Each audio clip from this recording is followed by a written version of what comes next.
Let's begin then. So last class जो हमने discussion start किया था on periodic properties. Last class we had completed our discussion of Z effective. उसके अलावा we had completed our discussion on radius का थोड़ा बहुत और बाकी है. We will continue with that. हमने क्या क्या डिस्कस किया? We had discussed the various theories on periodic properties. We had discussed the various periodic tables throughout the years. उसके अलावा हमने डिस्कस किया अच्छा कि किसी भी टेबल के क्या मेरिट्स थे एंड क्या डीमेरिट्स थे. Right. So in any case, we'll continue with periodic properties. The first property was Z effective. Discussion complete. The second property is radius. हम उस चीज को देखो कंटिन्यू करेंगे. So last class जो है हमने रेडियस की कुछ एक्सेप्शंस लिखे थे. We had written the exceptions in radius in D block. Okay, D block का हमारा फर्स्ट एक्सेप्शन क्या था कि जब मैं 3D सीरीज लिखता हूँ तो 3D सीरीज में इनिशियली क्या होता है बताओ? For the first 5 elements, the radius, in case of D block 3D series, the first 5 elements radius decreases, correct? The next 3 में क्या होता है radius?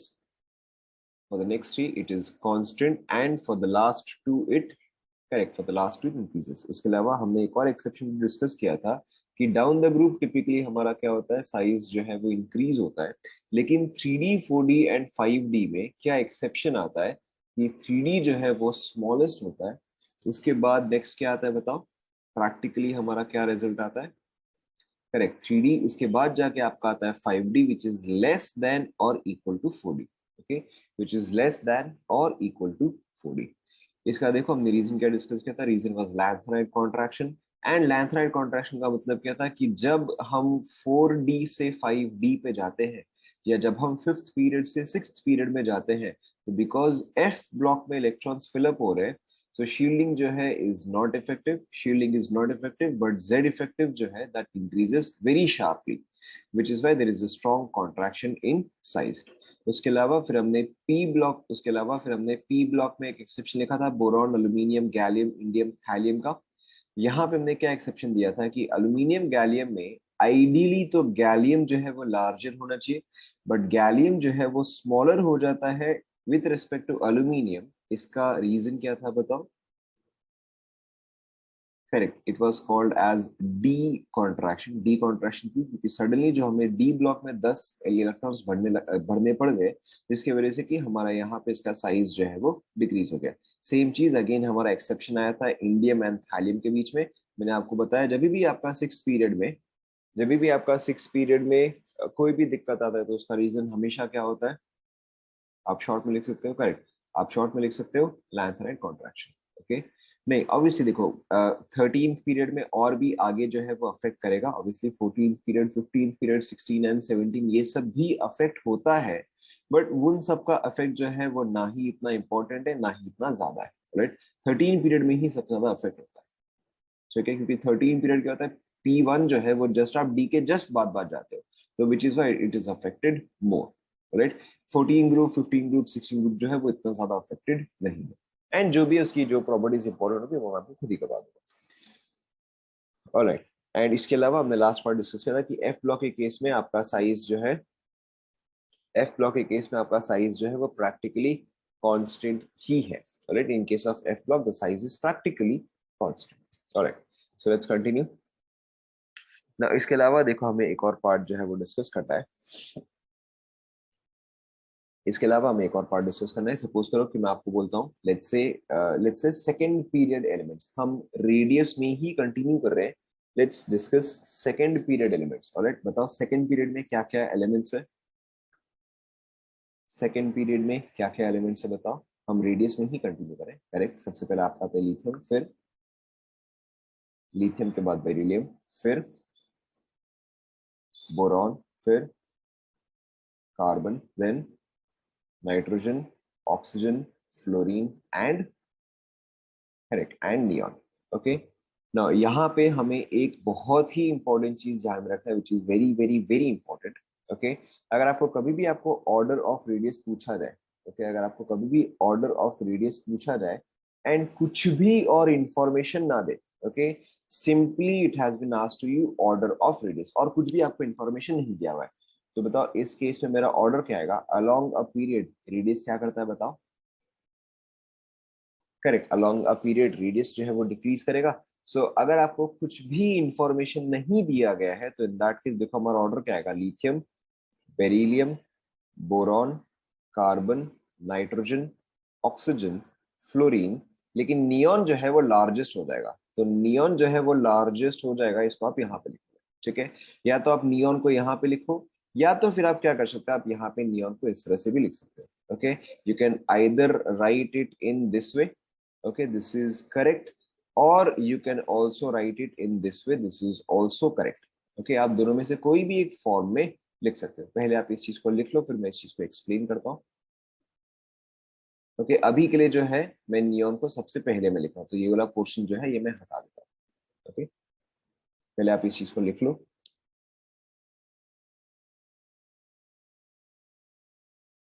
लिख लिया? ओके ना, अब देखो ऐसा क्यों आता है, ऐसा क्यों आता है, इसका रीजन क्या है?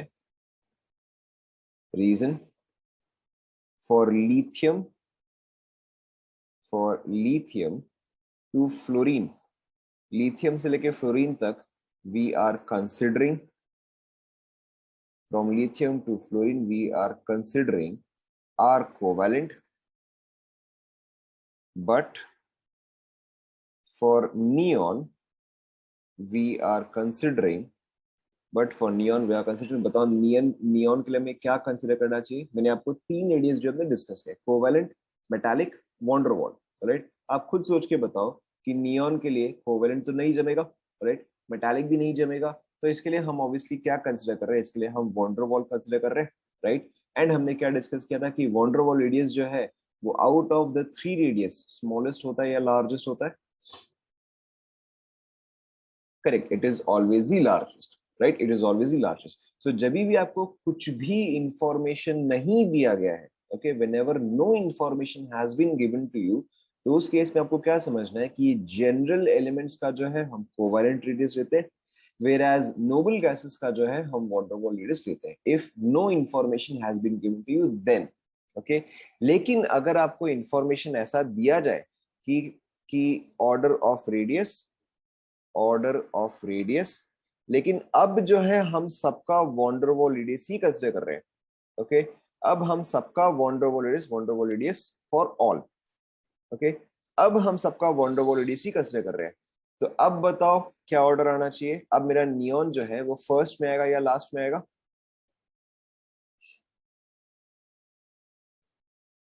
अब मेरा नियॉन जो है वो लास्ट में आ जाएगा। तो अगर मैं order of radius where everything is van der Waals radius, तो अब मेरा ऑर्डर क्या आ जाएगा? Lithium, beryllium, boron, carbon, nitrogen, oxygen, fluorine and neon.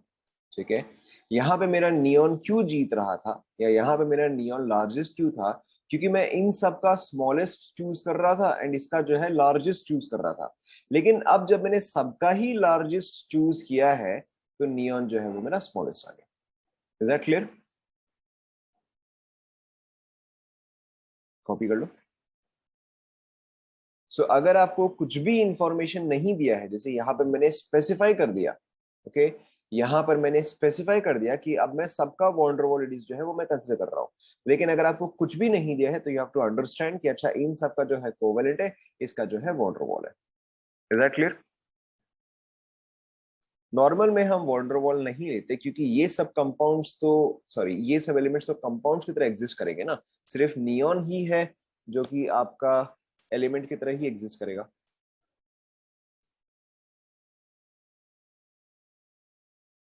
Is that clear? Let's take another example. Suppose करो कि अगर मैं आपको दूं, सपोज करो कि अगर मैं आपको दूं थर्ड पीरियड एलिमेंट्स, ये वाला आप खुद से ट्राई करो। थर्ड पीरियड एलिमेंट्स, ऑलराइट, आपको बताना है रेडियस का ऑर्डर। मैंने आपको सिर्फ इतना ही दिया है, सिर्फ रेडियस का ऑर्डर, मैंने आपको कोई और इन्फॉर्मेशन नहीं दिया है। ट्राई करो, third period elements, radius, order, खुद से ट्राई करो।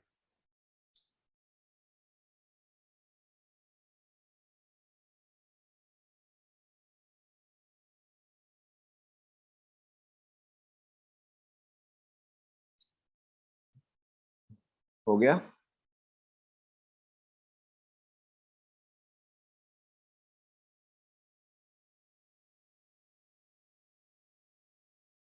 हो गया, वेरी सिंपल। बताओ थर्ड पीरियड में कौन कौन से एलिमेंट्स है, आप खुद से बताओ थर्ड पीरियड में कौन कौन से एलिमेंट्स है।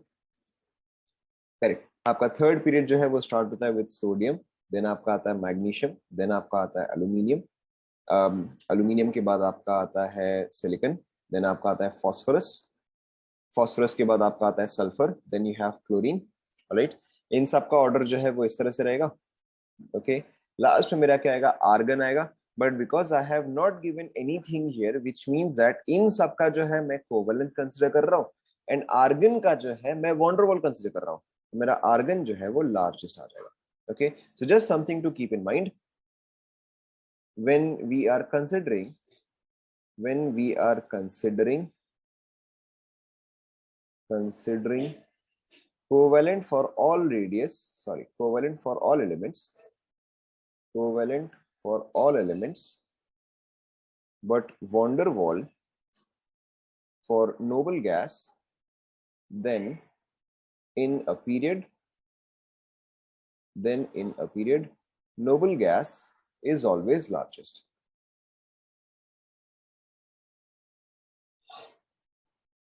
क्या ये सभी को क्लियर हुआ? ओके, और अगर यहीं पे इंस्टेड मैंने आपको दे दिया होता ऑर्डर ऑफ वॉन्डरवॉल रेडियस, यानी कि अब आपको सबका वॉन्डरवॉल रेडियस ही सिलेक्ट करना है, तो ये वाला अब आप ट्राई करो क्या आता।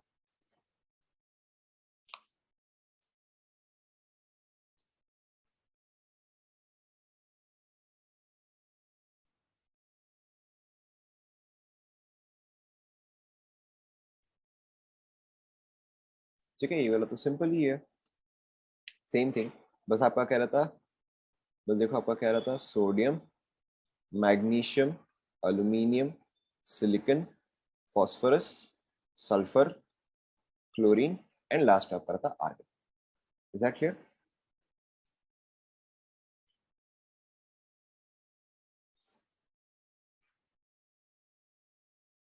कंप्लीट कर लो।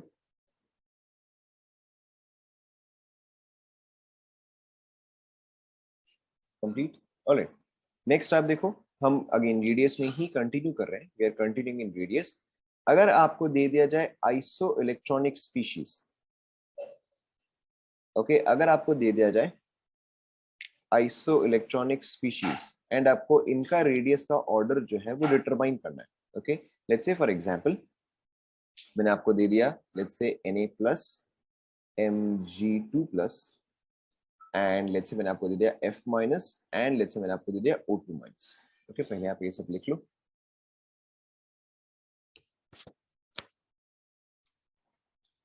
ओके, अगर सपोज करो आपको दे दिया जाए आइसो इलेक्ट्रॉनिक स्पीशीज एंड अब आपको इसका ऑर्डर ऑफ रेडियस जो है वो निकालना है। ओके, अब आपको इसका ऑर्डर ऑफ रेडियस जो है ये निकालना है। सो इन दिस केस देखो सबका कॉन्फ़िगरेशन जो है वो एग्जैक्टली सेम आएगा।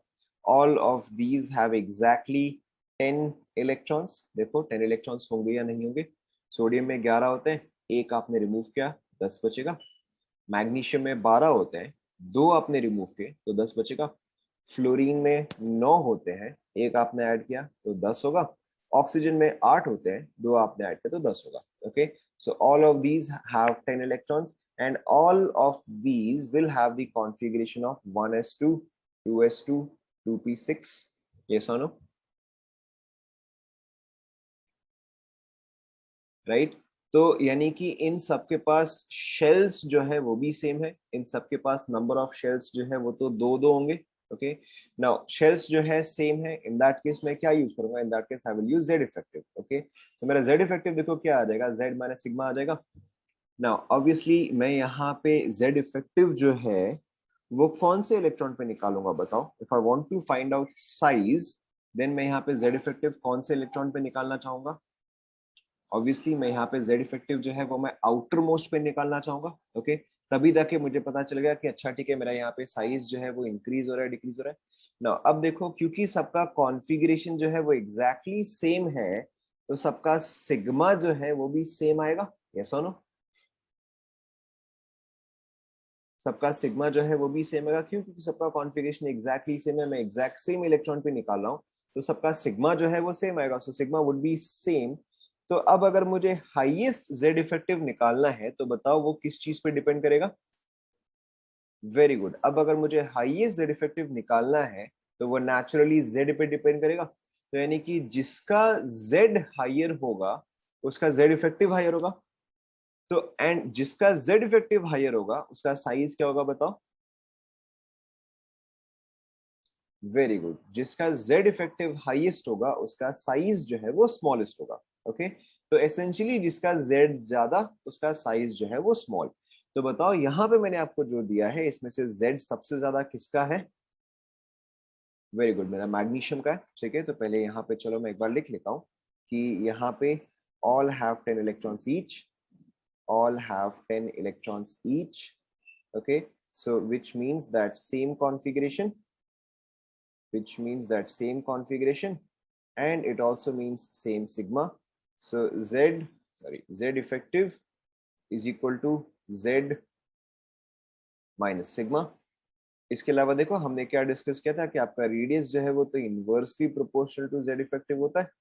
ओके, तो अगर मेरा जेड इफेक्टिव जो है वो इंक्रीज करेगा which means that R decrease करेगा, या फिर अगर मेरा z जो है वो इंक्रीज करेगा तो r जो है वो डिक्रीज करेगा। इतना फटाफट आप लोग पहले कॉपी कर लो।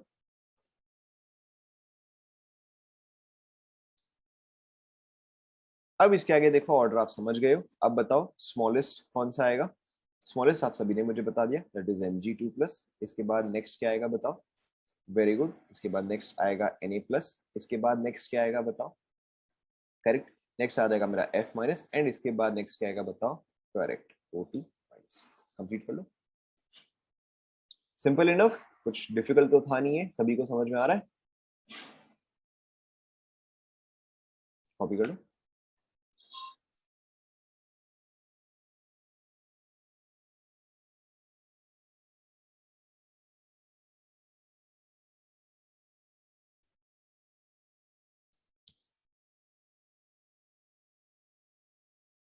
डन। चलो एक और एग्जांपल लेते हैं। Let's take one more example. Suppose करो मैंने आपको दिया potassium plus calcium 2+, potassium plus calcium 2+, फिर उसके अलावा मैंने आपको दिया let's say chlorine minus, sulphur 2-, कुछ बच गया क्या? अल्यूमिनियम नहीं, अल्यूमिनियम यहाँ पे कहाँ से आएगा? चलो इतना ही काफी है, ये वाला आप ट्राई करो। phosphorus, yes, phosphorus 3-, and gallium, नहीं चलो गैलियम छोड़ दो, यही करो।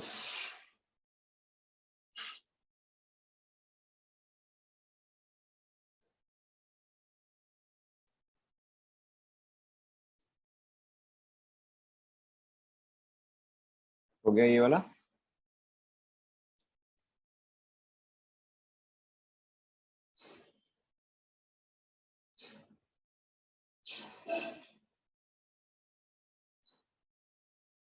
हो गया, वेरी सिंपल। सेम चीज मुझे यहाँ पे दिख रहा है कि ऑल ऑफ दीज, सेम चीज मुझे यहाँ पे दिख रहा है कि all of these are isoelectronic species, all of them have 18 electrons each. यानी कि मुझे Z को फॉलो करना पड़ेगा। यहाँ पे Z को फॉलो करते हुए स्मॉलेस्ट कौन सा आ जाएगा? स्मॉलेस्ट साइज कौन सा आ जाएगा? वैसे तो आप लोगों ने आंसर मुझे दे ही दिया है। स्मॉलेस्ट मेरा आ जाएगा कैल्शियम 2+, फिर आ जाएगा पोटेशियम, फिर आ जाएगा मेरा क्लोरीन, फिर आ जाएगा सल्फर, फिर आ जाएगा मेरा फॉस्फोरस। देखो, is this clear to everyone? Yes, okay, let's take another example. अब मैं यहाँ पे आइसोइलेक्ट्रॉनिक नहीं ले रहा हूँ, अब मैं यहाँ पे रैंडम एग्जांपल्स ले रहा हूँ। लेट्स से अगर आपको दिया जाए Fe, Fe3+, Fe2+, अरेंज करो इसको in order of radius.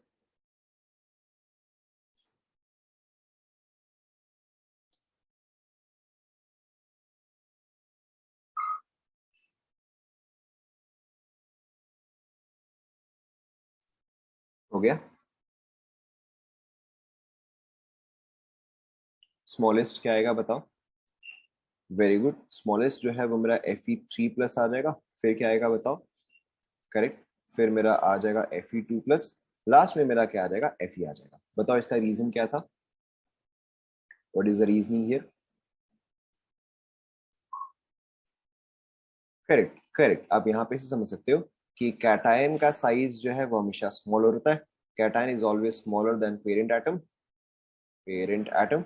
Okay, इसके अलावा इसका रीजनिंग क्या होता है कि सिग्मा जो है वो डिक्रीज करता है, जेड इफेक्टिव जो है वो इंक्रीज करता है, हेंस रेडियस जो है वो डिक्रीज करता है। Is that clear?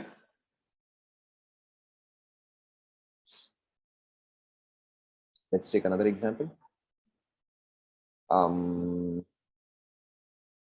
okay, so oxygen minus oxygen 2 minus, simple सा ये था।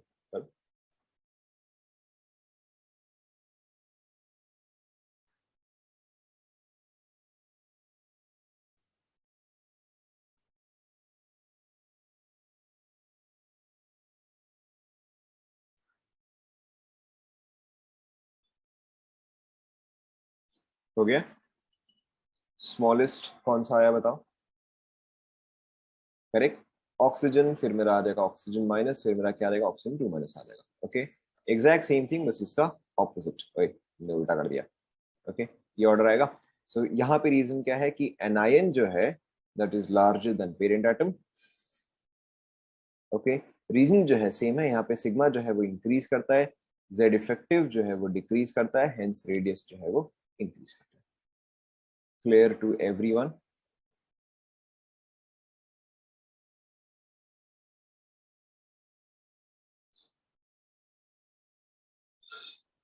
Clear to everyone? Okay, next example. F minus, Cl minus, Br minus and I minus, arrange करो।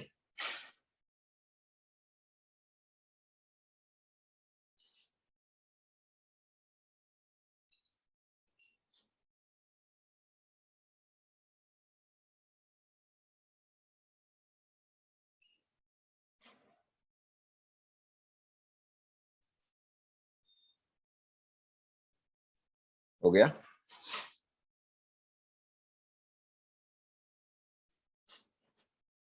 हो गया। स्मॉलेस्ट कौन सा आएगा बताओ? वेरी सिंपल, स्मॉलेस्ट कौन सा आएगा? स्मॉलेस्ट कौन सा आएगा बताओ? ऑब्वियसली एफ माइनस जो है वो स्मॉलेस्ट आएगा। ठीक है, दिस इज वेरी ऑब्वियस। यहाँ पर देखो इफेक्टिवली क्या है, fluorine, chlorine, bromine and iodine. Right, now down the group मेरा साइज जो है वो इंक्रीज करता है। ठीक है, डाउन द ग्रुप मेरा साइज जो इंक्रीज करता है, तो अगर मैं F minus, C minus, B R minus and I minus भी कर दूं, तभी भी मेरा ये ऑर्डर क्या रहेगा, वो तो सेम ही रहेगा। तो F minus is smallest, followed by C L minus, followed by B R minus, followed by I minus. Is that clear to everyone?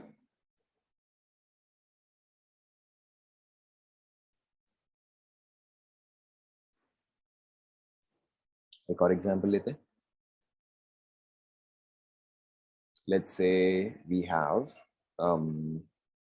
Nitrogen, nitrogen, oxygen, fluorine, phosphorus, arsenic, phosphorus arsenic. Try करो।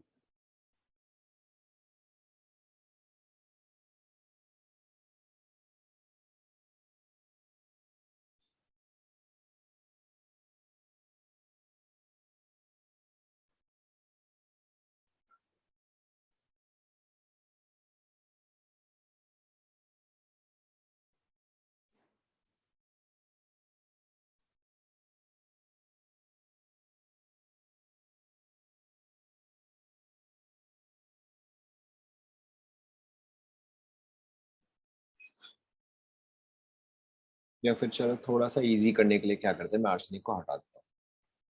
Arsenic को रखे, चलो ठीक है, arsenic को रख के सबको। ओके, नाउ ऐसे केस में देखो आपको क्या करना चाहिए। ऐसे केस में it is best to draw this in the periodic table, यानी कि पीरियोडिक टेबल में ये चीज कैसे आएगा, ये जिस पर ऐसे आएगा, नाइट्रोजन, ऑक्सीजन, फ्लोरीन, फिर फॉस्फोरस, फिर आर्सेनिक, ऐसे आएगा। ये सुनो। ओके, अब तो आपको सीक्वेंस देखो एग्जैक्टली समझ में आ गया। इस डायरेक्शन में मेरा रेडियस जो है वो डिक्रीज कर रहा है, और इस डायरेक्शन में मेरा रेडियस जो है वो इंक्रीज कर रहा है। सो नेचुरली अब आपको देखते ही समझ में आ गया कि मेरा स्मॉलेस्ट कौन सा आ जाएगा बताओ? Very good. अब नेचुरली इसको देखते मेरा स्मॉलेस्ट जो है वो फ्लोरीन आ गया। उसके बाद नेक्स्ट क्या आएगा बताओ? करेक्ट, उसके बाद नेक्स्ट जो है ऑक्सीजन आएगा। फिर नेक्स्ट क्या आएगा बताओ? Correct. After that I will have nitrogen. इसके बाद मेरा आएगा फॉस्फोरस एंड इसके बाद क्या आएगा, arsenic. Is that clear to everyone? So कभी भी अगर आपको एक मिक्सचर ऑफ कभी भी अगर आपको एक mixture of group and period दिया जाए, simply draw this. Okay, simply आप इसको ड्रॉ करो, फिर देखो अच्छा ट्रेंड जो है वो किस डायरेक्शन में जा रहा है. Okay, that will help you out. Is that clear to everyone? सभी ने कंप्लीट कर लिया? Okay, so this was all about radius. Radius में इसके अलावा या इससे ज्यादा तो और कुछ नहीं पूछता है, एंड इसके अलावा कुछ और आएगा तो आप आराम से देख सकते हो. Now we have completed all the theory. So on to the next periodic property. The next periodic property is ionization energy or ionization potential. Okay. So अब third periodic property आप लिखो, ionization energy or ionization potential or ionization potential.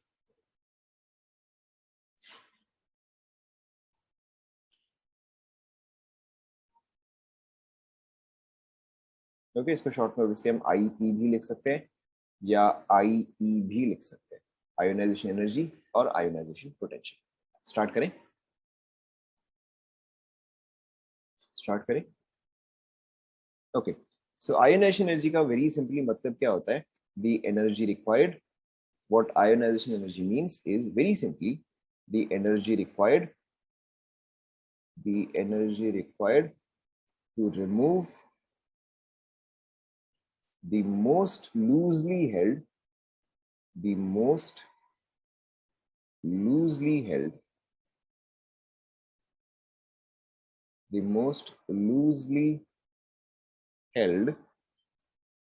or the most outermost, or the energy required to remove the most loosely held or outermost electron of an isolated gaseous atom. Okay, this is important here. The energy required to remove the most loosely held or the outermost energy from an isolated gaseous atom या of an isolated gaseous atom. एक ही बात है. कहने का मतलब क्या है कि अगर मैं सोडियम को आयोनाइज कर रहा हूँ, राइट, अगर मैं सोडियम को आयोनाइज कर रहा हूँ तो Na विल गिव मी, बताओ Na क्या देगा? Na मुझे देगा Na plus plus electron. Yes और नो?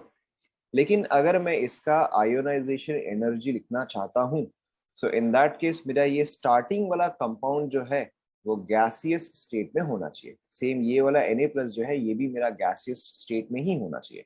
पहले आप इस चीज को लिख लो.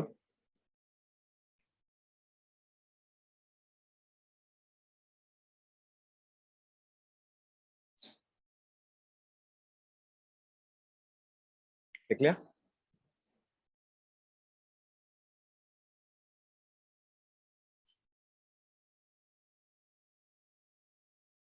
लिख लिया आप सभी ने?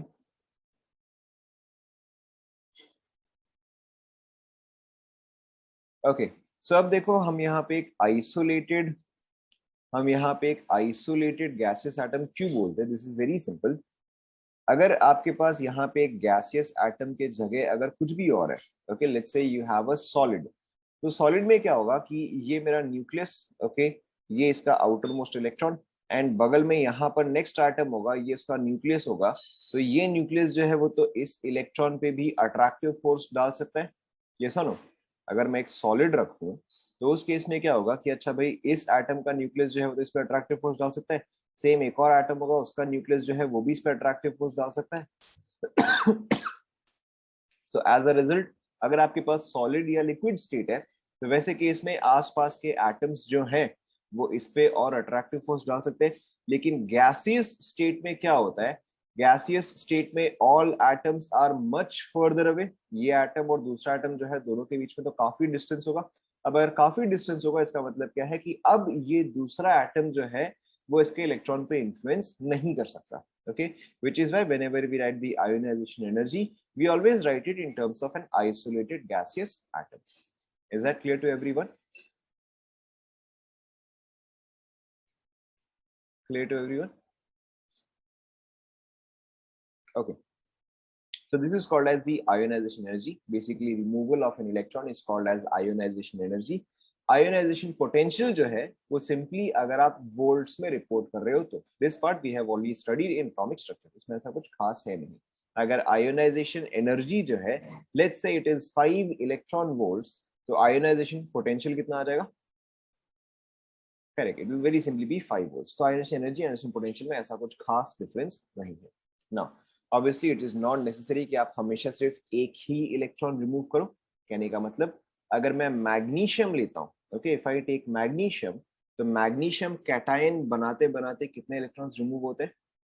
करेक्ट, मैग्नीशियम कैटायन बनाते बनाते 2 इलेक्ट्रॉन रिमूव होते हैं. Okay, so in that case what do we call it कि मैग्नीशियम जब आप इसको Mg प्लस इलेक्ट्रॉन बनाते हो, this is called as the first ionisation energy. Okay, this is called as the first ionization energy. फिर जब आप Mg plus से Mg2 plus बनाते हो, okay, this is called as the second ionization energy. ये चीज आपको ध्यान में रखना है. Okay, this is called as the second ionization energy.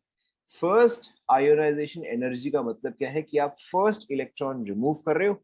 Second ionization energy का मतलब क्या हुआ कि आप second electron जो है वो आप remove कर रहे हो. फर्स्ट इलेक्ट्रॉन आप रिमूव कर चुके हो, सेकेंड इलेक्ट्रॉन अब आप रिमूव कर रहे हो. ओके, और यहीं पे अगर आपको थर्ड आयोनाइजेशन एनर्जी बोला होता, अगर आपको थर्ड आयोनाइजेशन एनर्जी बोला होता तो आप कितने इलेक्ट्रॉन्स निकाल चुके होते? हाँ, कितने निकाल चुके होते? अगर आपको थर्ड बोला था तो आप कितने निकाल चुके? करेक्ट, आप 2 निकाल चुके होते, आप थर्ड वाला जो है वो निकाल रहे होते. Is that clear?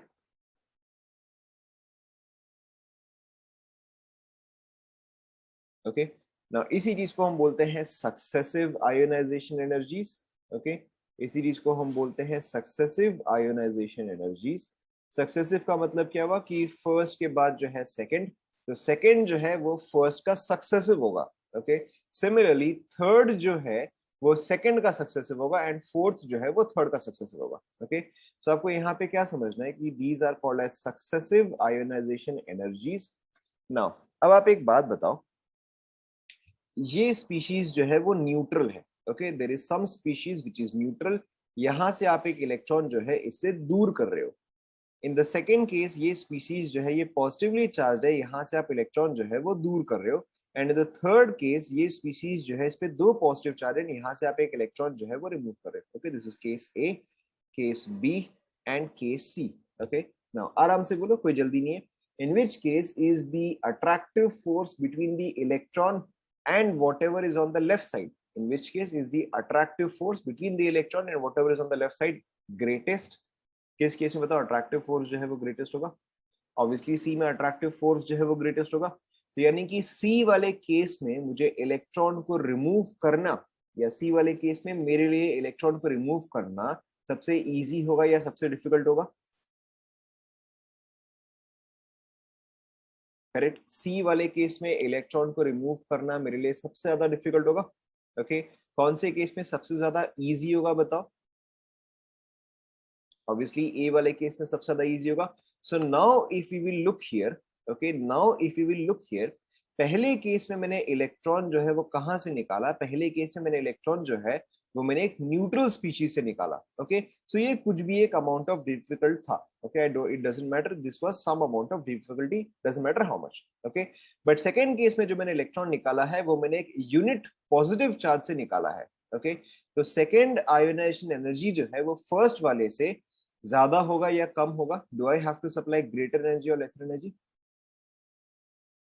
Obviously, since it is going to be more difficult, okay, obviously since it is going to be more difficult, so I will have to supply more energy. Yes or no? भाई B जो है वो A से ज्यादा difficult है, C जो है वो B से ज्यादा डिफिकल्ट है, स्टेज A जो है वो इजी है, स्टेज B जो है वो डिफिकल्ट है. तो किसको सॉल्व करने में आपको ज्यादा एनर्जी लगाना पड़ता है बताओ? ऑब्वियसली स्टेज बी को लगाने में ज्यादा मेहनत लगती है। सेम चीज यहाँ पे, राइट, एग्जैक्ट सेम चीज यहाँ पे। फर्स्ट केस में मैं न्यूट्रल से निकाल रहा हूँ, सेकंड केस में मैं पॉजिटिव चार्ज से निकाल रहा हूँ। Second case is obviously more difficult, which is why second case में मुझे एनर्जी जो है वो ज्यादा लगता है। तो यहाँ पे हमें क्या याद रखना है कि successive ionisation energies always increase, always increase. लिख लो पहले यहाँ तक आप। तो यहीं पर ही अगर मैं आपको अल्यूमिनियम दूं, ओके, यहीं पर ही अगर मैं आपको अल्यूमिनियम दूं, तो aluminium giving you aluminium plus, okay, aluminium giving you aluminium 2 plus and aluminium giving you aluminium 3 plus. This is IE1, this is IE2 and this is IE3। Okay, बताओ इन तीनों में से स्मॉलेस्ट कौन सा आएगा? करेक्ट, तो मेरा स्मॉलेस्ट जो है वो IE1 आ जाएगा, followed by IE2, followed by IE3। Okay, copy कर लो।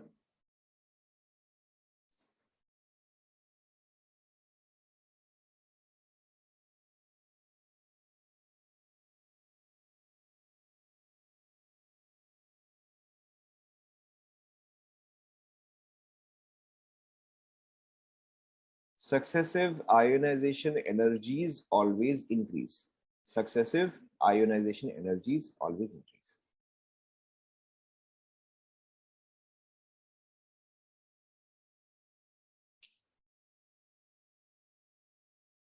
लिख लिया आप सभी ने?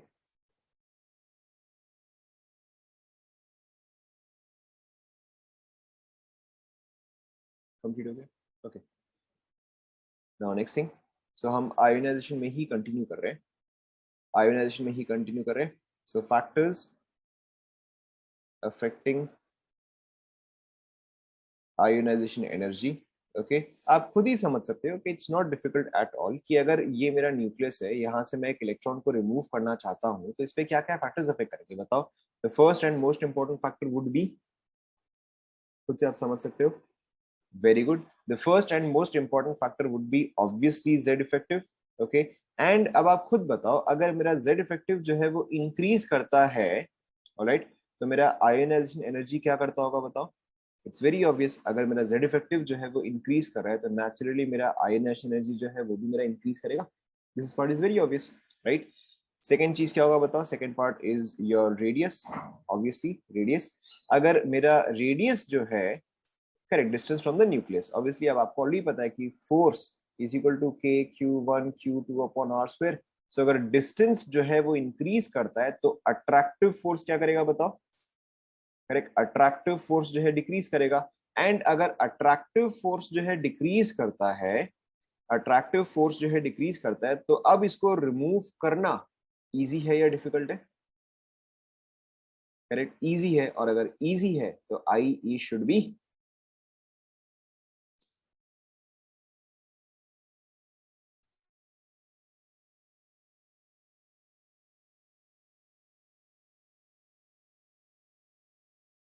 सो यहाँ पर देखो आपका क्या रहेगा? When your radius increases your IE, your IE decreases, ठीक है। बट टिपिकली हम क्या करते हैं, हम सेम ट्रेंड फॉलो करते हैं, हम सेम ट्रेंड फॉलो करते हैं, यानी कि मैं हर बार IE इंक्रीजेस ही लिखना चाहता हूँ। ओके, तो मेरे यहाँ पे रेडियस क्या हो जाएगा? रेडियस जो है वो डिक्रीज हो जाएगा। Is that clear?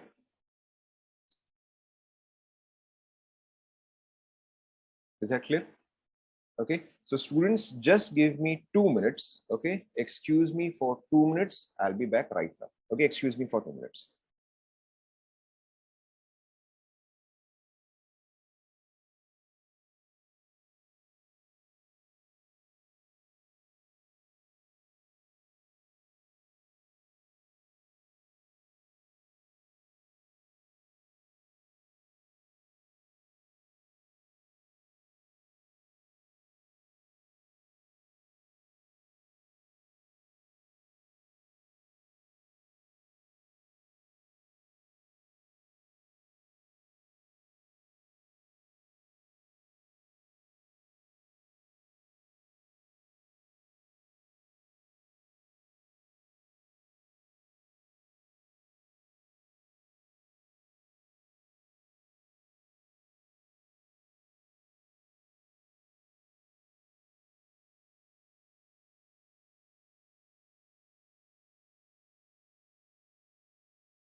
All right. Let's continue. All of you can hear me.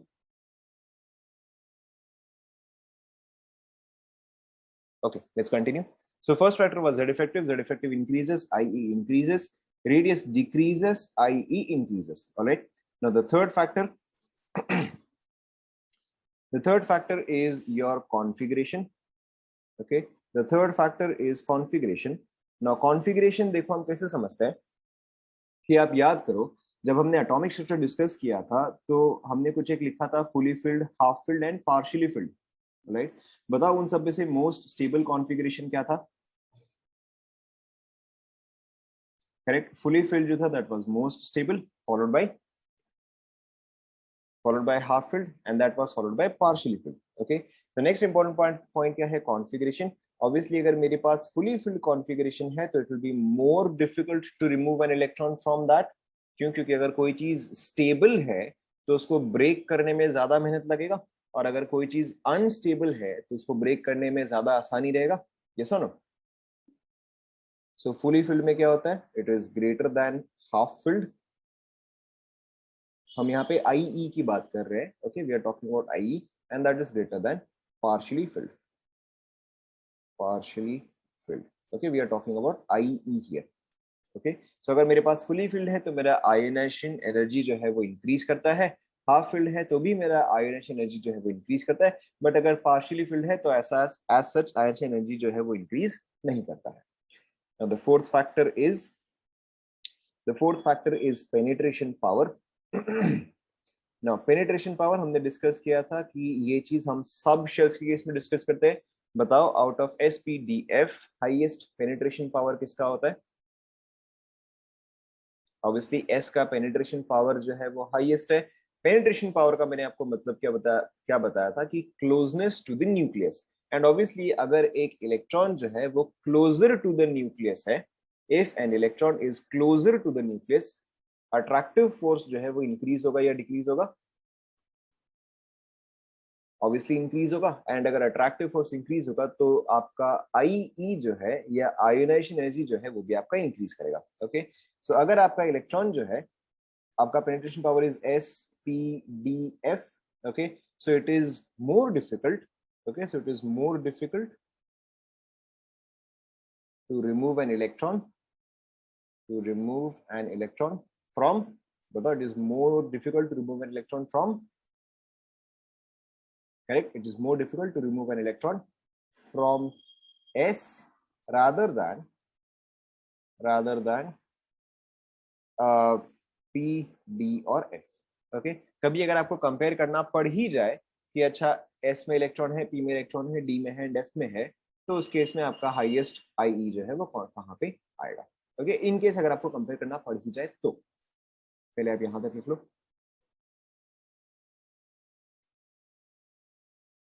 देख लिया? देख लिया? Alright, so now let's discuss the general trend. Okay, trend का मतलब हमेशा क्या होता है कि एक जनरल क्या वेरिएशन है उसका, एंड ट्रेंड जो है वो हम हमेशा in a period and in a group ही देखते हैं. We always check out trend in a period and in a group. Okay, first let's check out in a group, sorry first let's check out in a period. In a period अगर हम left to right जाते हैं, देखो ये दोनों जो है ये एक्सेप्शन के केस में काम आएगा. ओके, मैं बताऊंगा ये कहाँ पे काम आएगा, but this is generally useful in case of exceptions. ये दोनों जो है ये हमारा जनरल रूल है. This is what we use in general to find out our trend. ये जो है ये एक्सेप्शन ढूंढने के लिए काम आएगा. तो अभी हम पहले इन दोनों पे ही फोकस करते हैं. ओके, अभी पहले हम इन दोनों पे ही फोकस करते हैं. Now along a period Z effective क्या होता है बताओ? इंक्रीज या डिक्रीज? अलोंग अ पीरियड मेरा Z इफेक्टिव क्या करता है बताओ? करेक्ट, मेरा Z इफेक्टिव जो है वो इंक्रीज करता है. तो मेरा IE भी क्या करना चाहिए बताओ? मेरा IE जो है वो भी इंक्रीज करना चाहिए. एंड अलोंग अ पीरियड अगर मैं रेडियस देखूं तो रेडियस क्या करता है बताओ? करेक्ट, मेरा रेडियस जो है वो डिक्रीज करता है, तो मेरा IE भी क्या करेगा बताओ?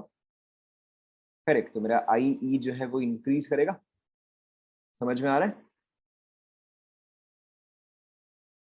ओके, सो यानी कि अलोंग अ पीरियड बताओ मेरा IE क्या करना चाहिए?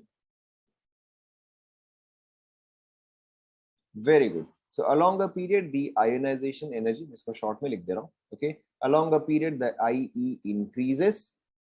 Okay, along a period the IE increases. इसका रीजन क्या है कि पहली बात तो मेरा Z इफेक्टिव जो है ये भी मेरा इंक्रीज कर रहा है, एंड दूसरी बात मेरा रेडियस जो है डिक्रीज कर रहा है. तो इसके लिए दोनों ही फैक्टर्स जो है वो फेवरेबल होते जा रहे हैं. Okay, so in general along a period the IE increases. All right, and same चीज down the group. Now down the group, रुको मुझे पहले लिख लेने दो. डाउन द ग्रुप देखो मेरे फैक्टर्स क्या क्या हो रहे हैं. मेरा Z effective down the group क्या होता है बताओ.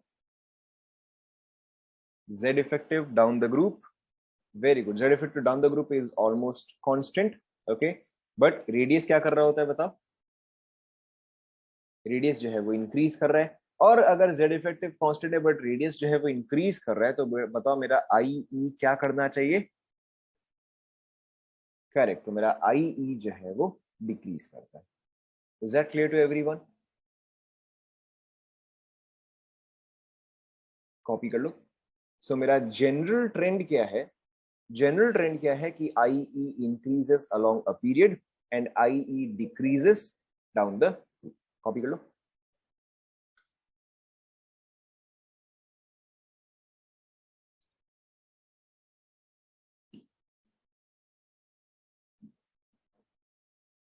कॉपी कर लिया सभी ने.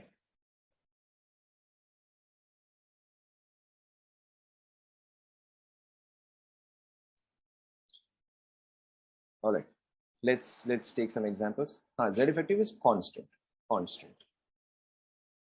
Alright, let's take some examples. Now again let's discuss first of all the. चलो पहले हम एक सिंपल सा एग्जांपल लेते हैं. Okay, let's first take group 1. तो ग्रुप 1 में मेरे पास क्या है. Lithium, sodium, potassium, rubidium, caesium. Francium हम टिपिकली कंसिडर नहीं करते. ओके, टिपिकली जब भी आपको काउंट करना होता है तो हम सीजियम तक ही काउंट करते हैं. फ्रांशियम हम इन जनरल नहीं लेते हैं. राइट, नाउ बताओ ये चीज जो है ये अलोंग अ पीरियड है या अलोंग अ ग्रुप है. करेक्ट, ये अलोंग अ ग्रुप है. तो मेरा ग्रुप एक्चुअल में क्या है. Lithium, sodium, potassium, rubidium and caesium. Okay, and down the group मेरा IE क्या करता है बताओ. करेक्ट, डाउन द ग्रुप मेरा IE जो है वो डिक्रीज करता है. तो अगर यहीं पे मुझे IE का ट्रेंड पूछा जाए, वेरी सिंपल, अगर यहीं पे मुझे IE का ट्रेंड पूछा जाए तो लिथियम बताओ क्या आएगा. लार्जेस्ट या स्मॉलेस्ट. करेक्ट, लिथियम जो है मेरा लार्जेस्ट आ जाएगा, followed by sodium, followed by potassium, rubidium and caesium. ऐसा कुछ खास बहुत ज्यादा डिफिकल्ट था क्या.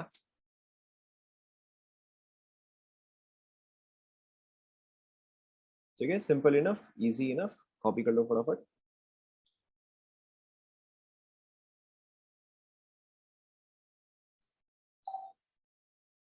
डन.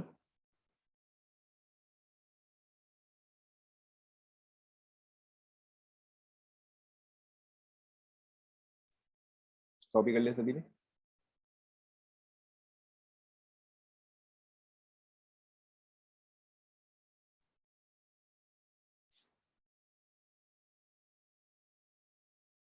कॉपी कर लिया. Okay, now let's look at the next example. Let's look at the second period. Second period में देखो मेरे पास क्या क्या है. Lithium, beryllium, boron, carbon, nitrogen, oxygen, fluorine and neon.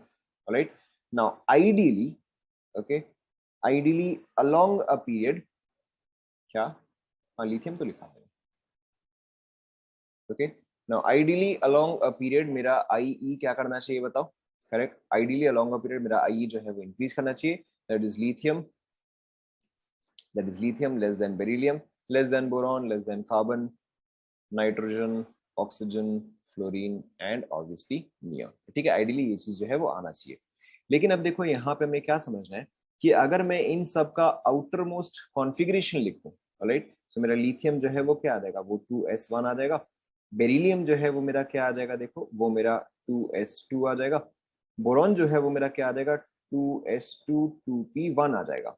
Okay, so boron के लिए मेरा आउटर मोस्ट क्या हुआ बताओ. या बोरॉन के लिए जो इलेक्ट्रॉन मैं रिमूव करूंगा वो मैं कहां से करूंगा. करेक्ट, 2p1 से करूंगा. Just something to keep in mind. Alright, now carbon के केस में मेरा कॉन्फ़िगरेशन क्या रहेगा 2s2 2p2। नाइट्रोजन के केस में मेरा कॉन्फ़िगरेशन आ रहेगा 2s2 2p3। ऑक्सीजन के केस में 2s2 2p4। फ्लोरीन के केस में 2s2 2p5 एंड नियॉन के केस में 2s2 2p6। देखो पहले एक बार यहां तक चेक करो सही लिखा है क्या,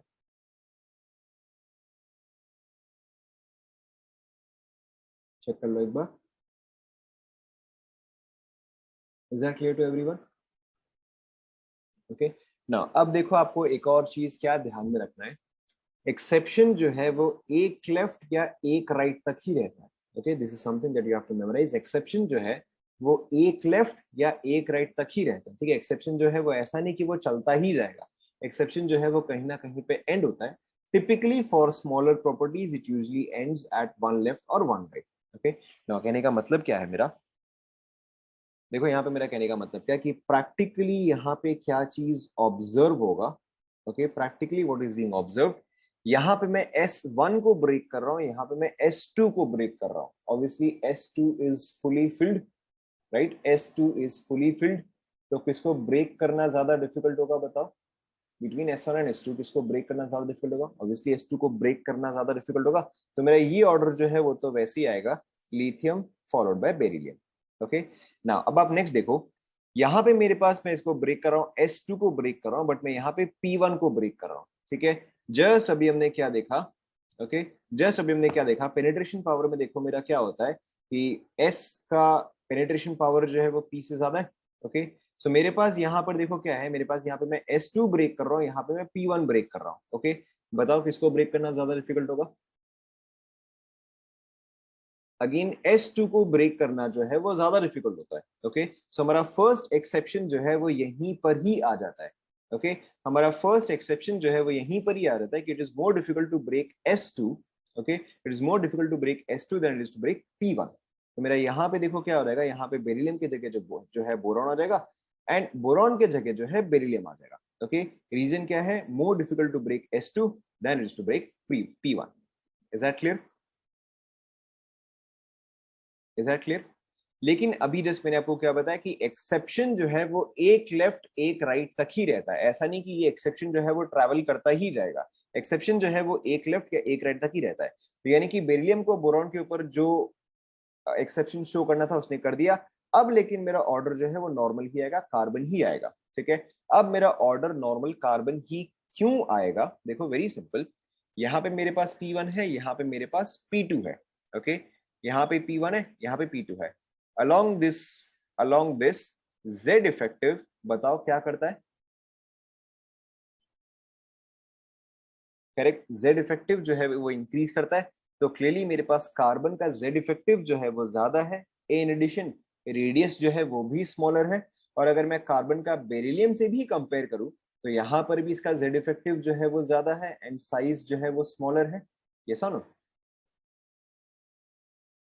ओके, सो आपका एक्सेप्शन जो है वो टिपिकली एक लेफ्ट या एक राइट तक ही रहता है। तो यहाँ पे बेरिलियम जो है उसने बोरॉन के ऊपर तो एक्सेप्शन शो कर दिया, बट वो कार्बन के ऊपर एक्सेप्शन जो है वो शो नहीं करेगा। ओके, ना कार्बन के बाद देखो नेक्स्ट मेरा क्या आना चाहिए, नाइट्रोजन आना चाहिए।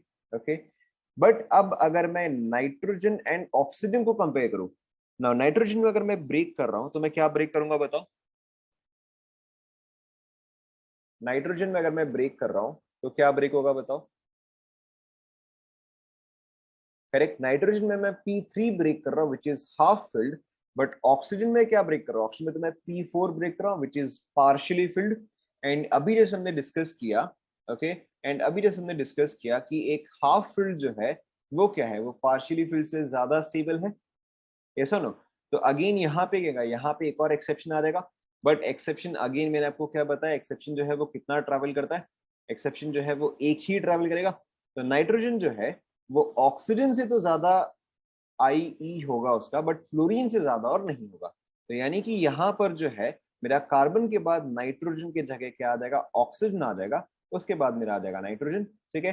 देन बाकी का जो है there are no further exceptions, यहाँ पे आ जाएगा फ्लोरीन, यहाँ पे आ जाएगा नियॉन। देखो चेक करो समझ में आया क्या? ठीक है, पहले आप ये पूरा लिख लो, मैं आपको एक और बार ये चीज एक्सप्लेन कर दूंगा, लिख लो पहले आप।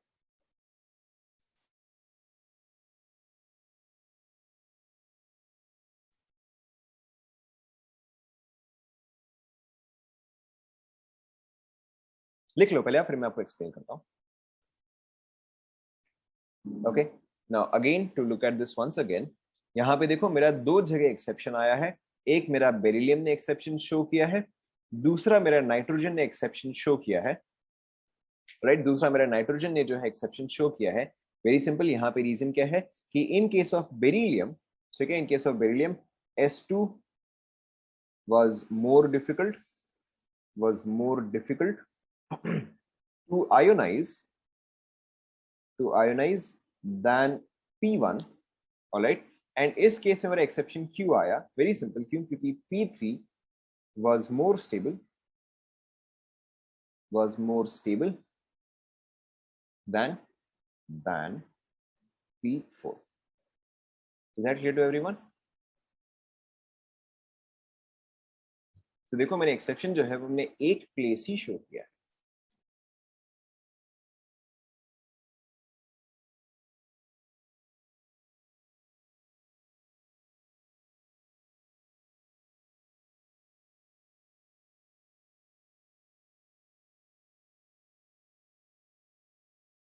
Complete?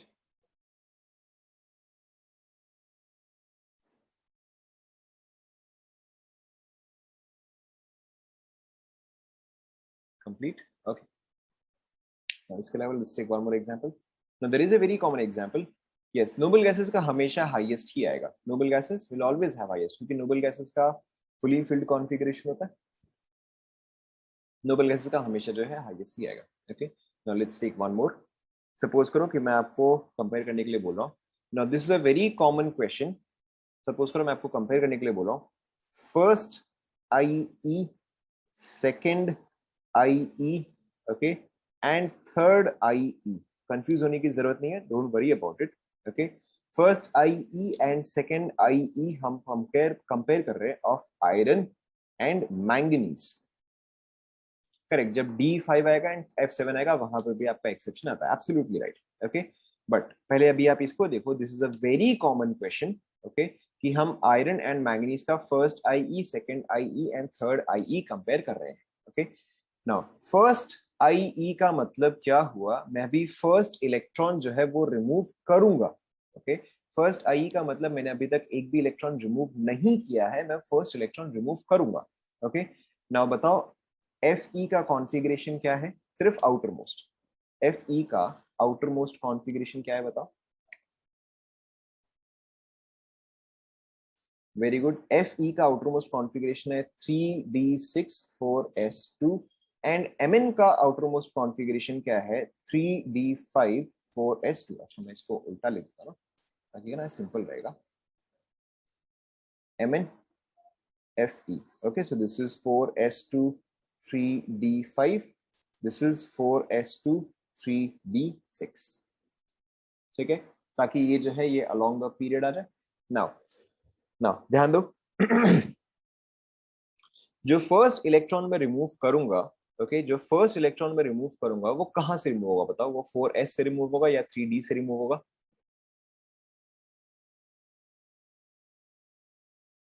This is very very important. जो फर्स्ट इलेक्ट्रॉन है वो मैं हमेशा आउटर मोस्ट से निकालता हूँ, राइट। सो यहाँ पर जो फर्स्ट इलेक्ट्रॉन रिमूव होगा वो 4s से रिमूव होगा।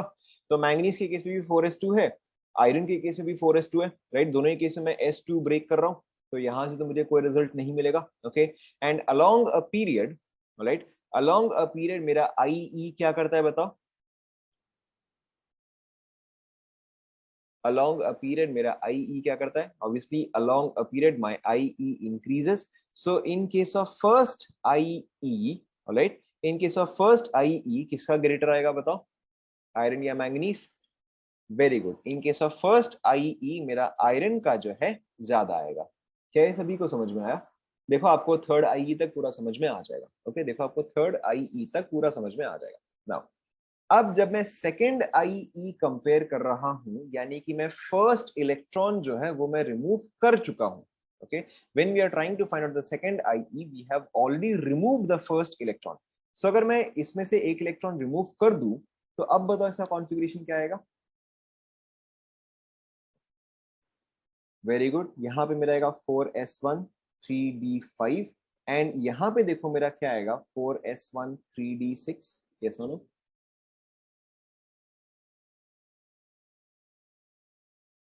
चेक करो, ऐसा आएगा।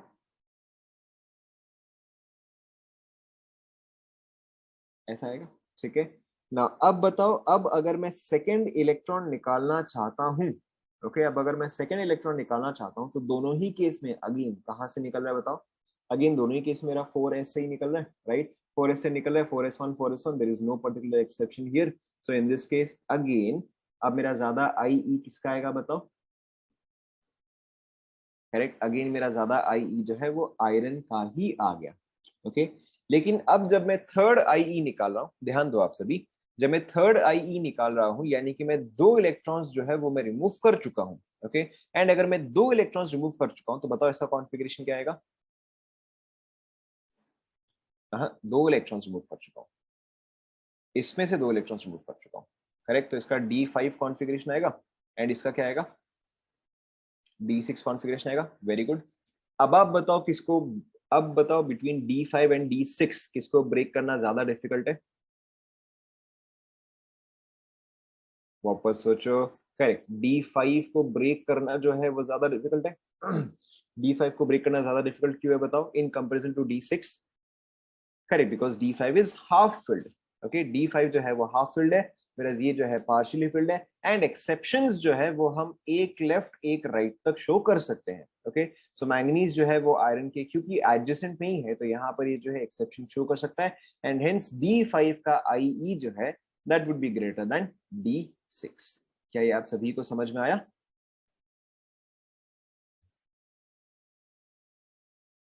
कॉपी कर लो।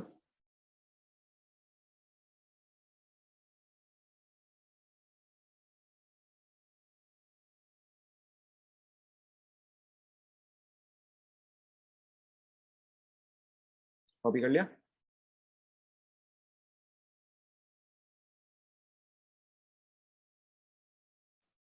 कॉपी कर लिया, ऑलराइट। नेक्स्ट एग्जांपल,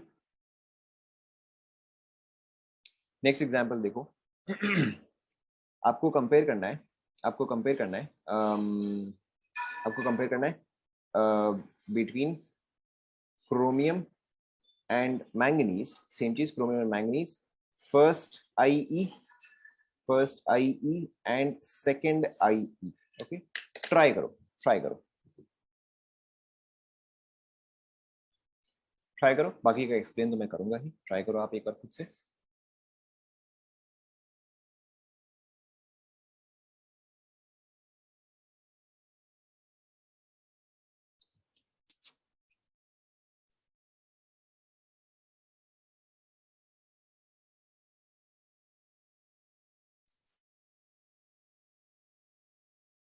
यहाँ पे मैं पिछले वाले का रीजन लिख देता हूँ, एज पर जेड इफेक्टिव, ठीक है, एज पर जेड इफेक्टिव। लेकिन यहाँ पर क्या आ जाएगा, यहाँ पे आपका एक्सेप्शन आ जाएगा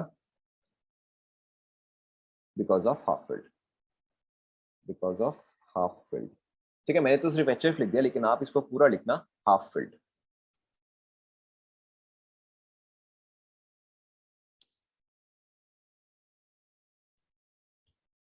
लिख लिया?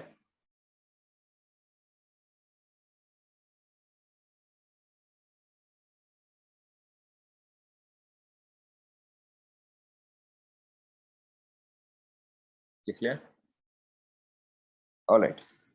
नाउ सो क्रोमियम का कॉन्फ़िगरेशन देखो क्या आएगा, क्रोमियम का configuration is 3d5 4s1, manganese का configuration is 3d5 4s2, yes और नो? इन दोनों का ये कॉन्फ़िगरेशन है, राइट। फर्स्ट IE यानी कि मैंने अभी तक एक भी इलेक्ट्रॉन रिमूव नहीं किया है, मैं अभी फर्स्ट इलेक्ट्रॉन रिमूव करूंगा, ऑलराइट। नाउ आपको ये वाला पार्ट तो बहुत ही ऑब्वियस है, in the first case I have 4s1, in the second case I have 4s2, very obvious. किसको ब्रेक करना ज्यादा डिफिकल्ट होगा? ऑब्वियसली S2 को ब्रेक करना ज्यादा डिफिकल्ट होगा, ओके। सो मेरा फर्स्ट केस में क्या हो जाएगा कि मैंगनीज जो है मैंगनीज जो है उसका IE1 जो है वो ग्रेटर रहेगा ना। अब जब मैं सेकेंड IE निकाल रहा हूं, ऑलराइट, अब जब मैं सेकेंड IE निकाल रहा हूं यानी कि मैंने एक इलेक्ट्रॉन जो है वो रिमूव कर दिया, ऑलराइट। सो अगर मैं इसमें से एक इलेक्ट्रॉन रिमूव कर देता हूं तो बताओ अब मेरा कॉन्फ़िगरेशन क्या आएगा? यहाँ पे क्या रहेगा, यहाँ पे 3d5 आ जाएगा, एंड यहाँ पे क्या आ जाएगा बताओ, यहाँ पे 3d5 4s1 आ जाएगा। Okay, now this is very obvious to you. Okay, this is very obvious to you. यहाँ पे अब ग्रेटर आई किसका आना चाहिए?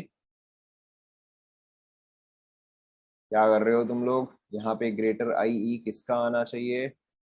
सोच के बोलो।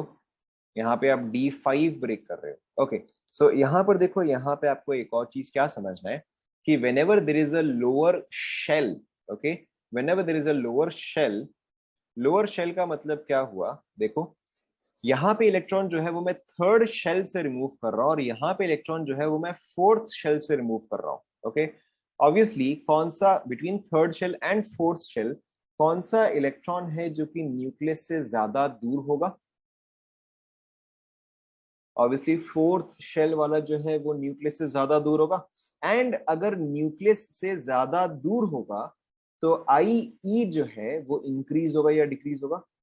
ऑब्वियसली आई ई जो है वो डिक्रीज होगा। ओके, तो आपको एक चीज यहाँ पे ध्यान रखना है कि whenever you have different shells, जैसे यहाँ पर थर्ड शेल हो गया, यहाँ पे फोर्थ शेल हो गया, तो जो भी आपका लोअर शेल होता है उसका हमेशा, ओके, जो भी आपका लोअर शेल होता है उसका हमेशा आई ई जो है वो ग्रेटर होगा। ठीक है, क्यों? क्योंकि ये चीज जो है वो न्यूक्लियस के क्लोजर होगा, तो इस पे अट्रैक्टिव फोर्स जो है वो ज्यादा होगा। So in this case this is greater than this one. Is that clear?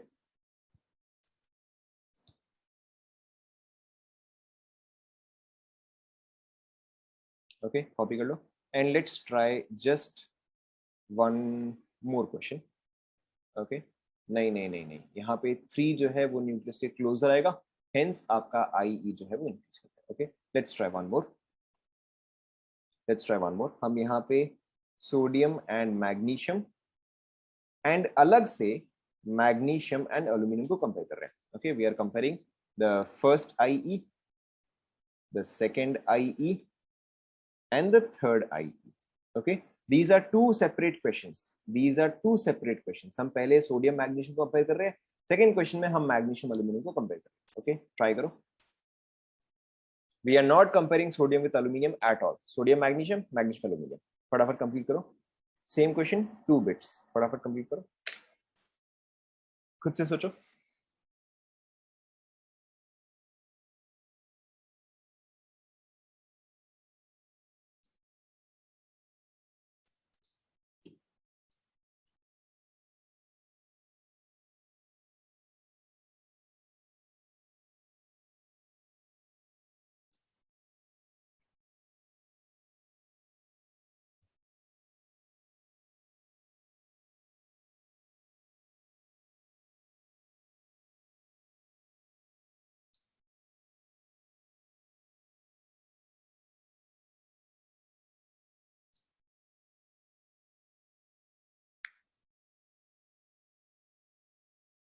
हो गया क्या?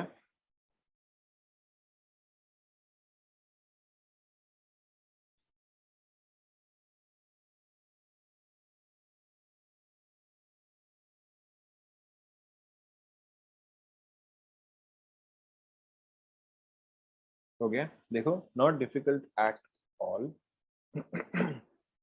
सोडियम का कॉन्फ़िगरेशन इज 3s1, इसका configuration is 3s2। It's very obvious, कौन सा किसका आई ई ज्यादा आएगा बताओ? फर्स्ट वाला तो बहुत ही ऑब्वियस पार्ट है, किसका आई ज्यादा आएगा?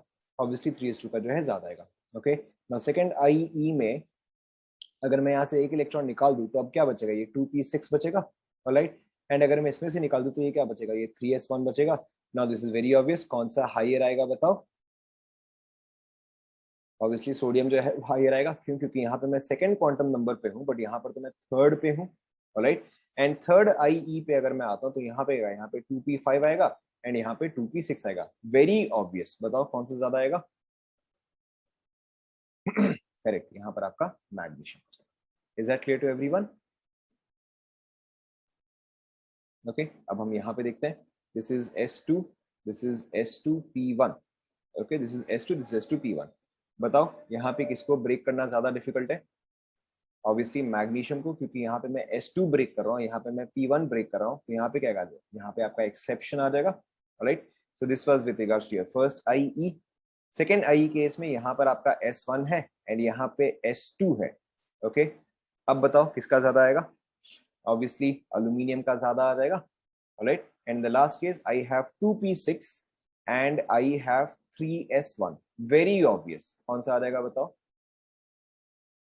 Correct. Last case में आपका magnesium. Is that clear to everyone?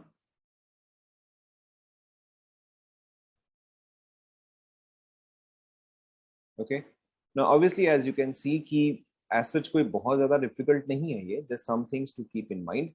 So in the next class I expect all of you to revise and come. So okay, next class में आप सब जो है ये पूरा portion revise करते हैं. That's it for today. Thank you class.